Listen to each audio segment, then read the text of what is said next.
তানিয়া খুব ভোরবেলা উঠতো গান প্র্যাকটিস করার জন্য, রেয়াজ করতো তো সে।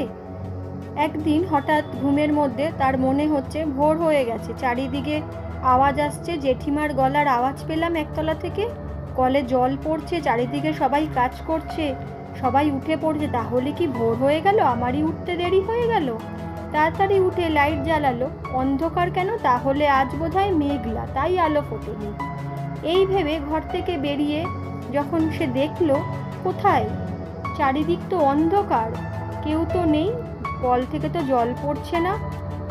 তখন সে তাড়াতাড়ি ঘরে এসে ঘড়িটা দেখল, এখন রাত 2টো বাজে। সে আবার শুয়ে পড়ল। পরদিন যখন সে সকালবেলা উঠল 6টার সময়, তখন তার মা তাকে বলল, জানিস কাল রাতে জেঠিমা মারা গেছে। তাহলে ও কাল রাত 2টোর সময় যে জেঠিমার গলা শুনেছিল, কে ছিল সে? সে